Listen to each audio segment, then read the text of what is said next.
You already know more than you think. You just don't know how to read the signs yet. From a young age, you are trained to trust what people say, believing that words are our ultimate currency. But the brilliant philosopher Nietzsche warned us not to be fooled by language, because people rarely speak from absolute truth. They speak from survival, from ego, and from fear. The surface of someone's personality is not who they actually are, it is simply their armor. The person who seems overly kind may not be kind at all, they might just be terrified of rejection. The one who seems incredibly strong might be completely crumbling underneath, desperately hoping no one notices. Most people are merely actors in a play they didn't even write, and their smiles, their opinions, and their tone are all shaped by whatever kept them safe in the past. That is the first massive psychological truth you need to understand. Everyone wears a mask to survive, not because they are inherently fake, but because they are scared. To survive in society, people create a curated version of themselves that they hope will be accepted, but the human mind is flawed, and these masks are never perfect. They constantly slip, and the very first sign of the absolute truth leaking out is tension. If you want to read someone instantly, stop listening to their words and start watching for what makes them physically uncomfortable. Because that is exactly where the real person begins. Once you see the mask, you can start identifying the mirror of projection. Nietzsche observed that what someone passionately hates in others constantly reveals exactly what they are hiding in themselves. When someone constantly mocks arrogance, they are almost always insecure about their own self-worth. When you see someone constantly criticizing others or belittling people for their appearance, they are usually locked in a secret, vicious war with their own reflection. Judgment is almost never about the other person, it is entirely about the self. So, when you hear repeated criticisms from someone, don't be distracted by their target, trace the line back to the speaker and ask yourself what part of them they are desperately trying to disown. Projection isn't just a psychological defense mechanism, it is a walking confession. If you are already realizing just how many people in your daily life are wearing these fragile masks, hit that subscribe button right now because we are just getting started on breaking down their entire reality. As you strip away their judgments, you will notice another blatant red flag: excessive virtue. Be incredibly wary of the person who loudly proclaims their purity, the one who is always correcting others and always preaching. Sometimes morality becomes the ultimate mask for a deep superiority complex. The louder the virtue signal, the more likely there is something incredibly dark being hidden behind it, because real, authentic goodness never demands applause. This connects directly to how people perform their identity for the world. The louder the performance, the emptier the core. Just look at social media today. The endless, look at me, energy, the perfectly curated poses, the constant dramatic updates. This is not a show of power, it is pure desperation.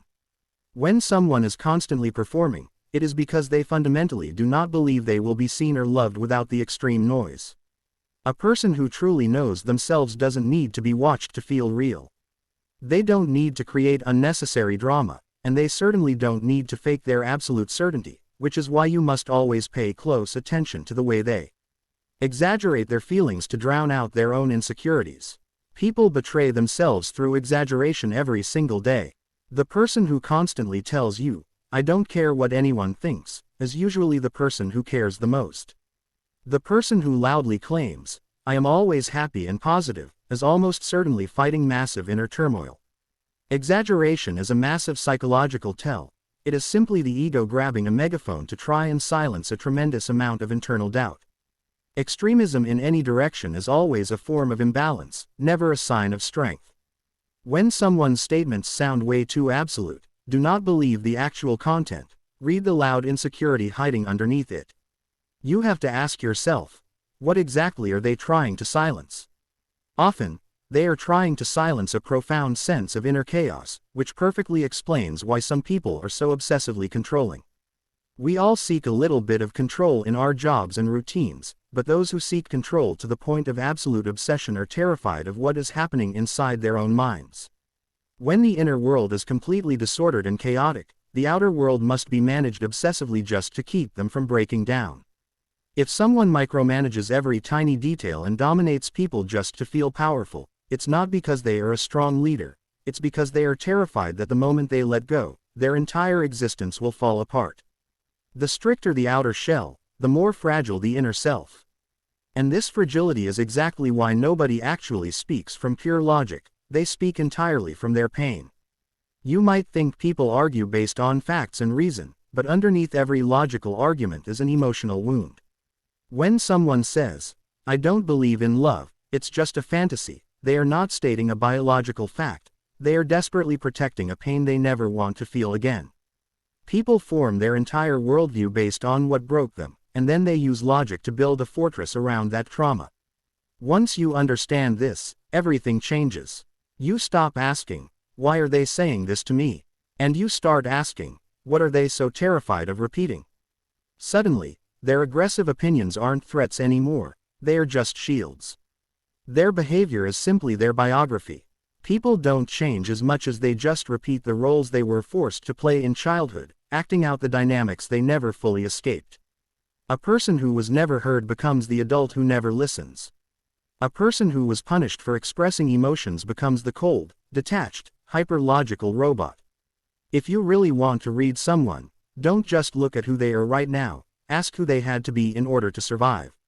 Their patterns are their ultimate confession.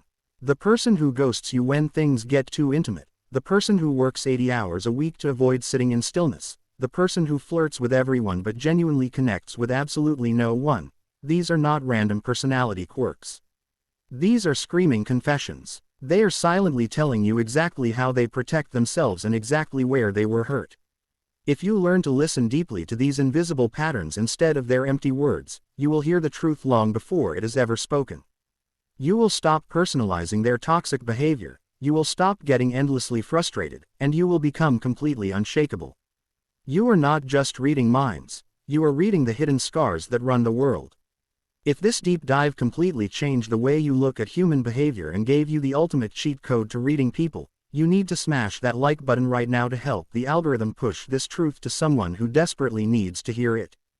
Do not forget to hit subscribe and ring the notification bell so you never miss another masterclass in dark psychology and human nature. Drop a comment below and tell me exactly which of these hidden truths you see the most in the people around you, or even the ones you recognize in yourself. Keep your eyes completely open, trust your instincts, read the patterns, and I will see you in the next video.